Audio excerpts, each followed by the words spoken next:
Next time you're at Dollar Tree, head to their craft aisle and grab 10 floral foam rings, a pizza pan from the kitchen aisle. So to begin your project, you want to take some Gorilla Construction adhesive and you want to spread it around on one of the rings. Then you're going to take another ring and you're going to line up the edges and you're going to place it on top, making sure that it's completely centered. You're then going to continue this process working with all the rings, stacking them on top of each other with a layer of adhesive in between.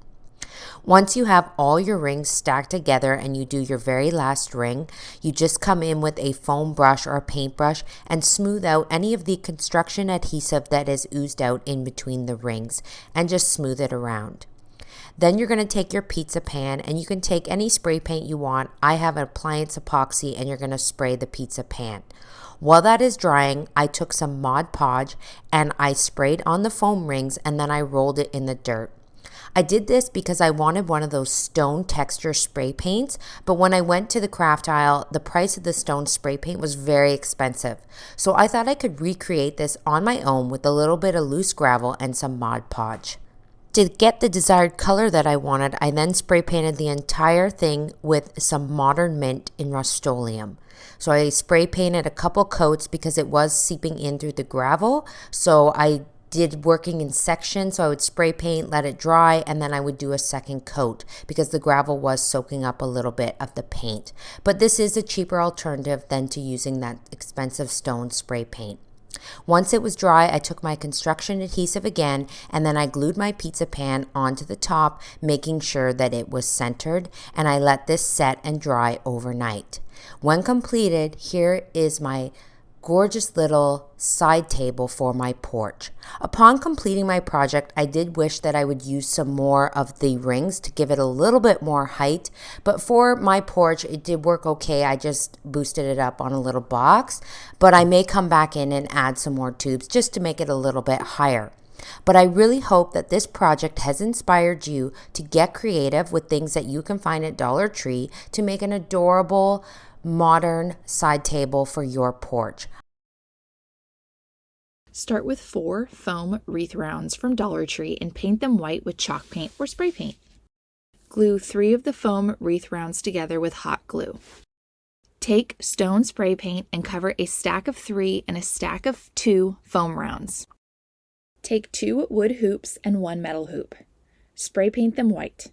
Then use the stone spray paint after. Take a pizza pan and paint it white. Let it dry. Then use the stone spray paint after.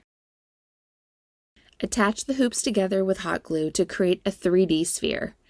Use wood beads and hot glue them to secure the attachment to the foam rounds. Place the sphere on the foam stack. Cut 2 crevices in the foam to place the metal hoop. Then secure with hot glue. Place the 2 leftover foam rounds on the back of the pizza pan and secure with hot glue. Use rope and hot glue to reinforce the placement of hoops around the circumference of the circle. There you have it, an inexpensive way to create your own modern faux stone side table for your home. I hope this inspired you to try this DIY decor project. Picked up this wire laundry basket on Amazon. I am taking this outside where it's nice and airy, and I'm just going to add a couple coats of paint. Painting the wire can be a little bit difficult. You need to paint it from the inside and out, so I'm just going to take my time and add a couple of coats. So I picked up one of these wood rounds from the craft store. They're $10 to $15 if you get them on sale. The first thing I did was sand it all down, and now I'm going to add a wood stain. I chose a light gray. It's going to blend really well with the black wire down below.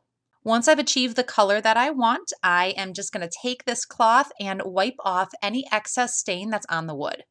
To protect this wood and help it hold up to whatever use I put it through, I'm going to add a clear stain. This is a satin water-based sealer, and I'm just going to apply very thin coats with the grain of the wood over the entire piece. Again, making sure I get the sides too. Okay, so now that the wood and the metal base are dry, so I'm going to take this wood round and flip it over. Then I'm going to take my basket and put it on top of the wood round upside down.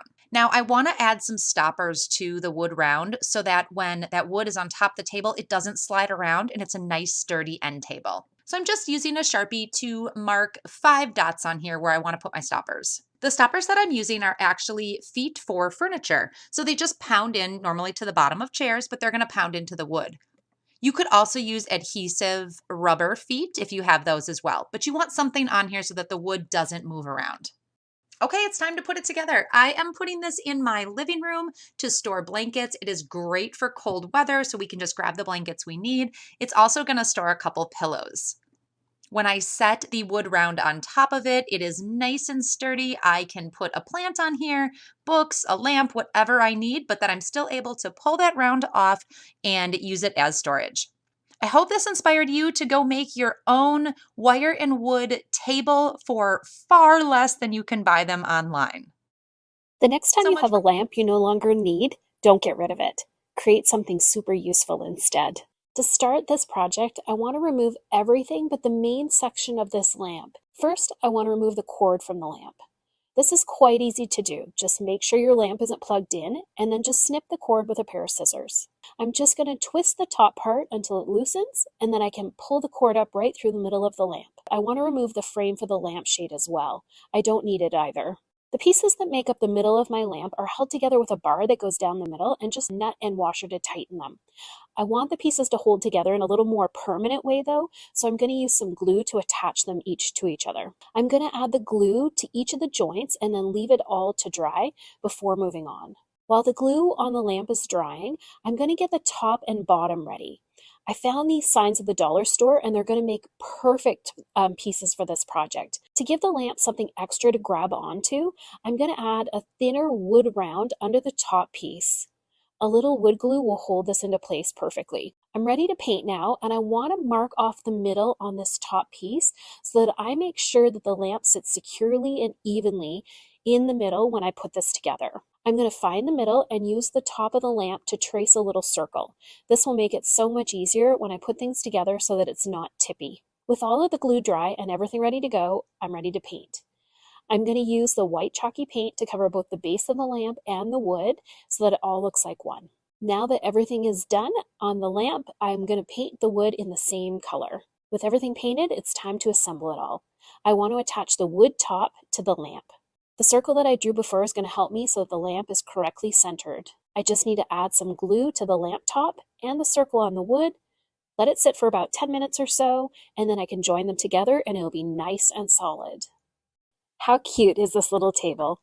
I'm so glad I didn't get rid of this lamp. It was perfect for this project.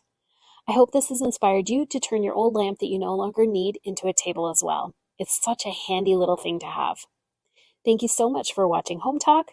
I'll see you next time.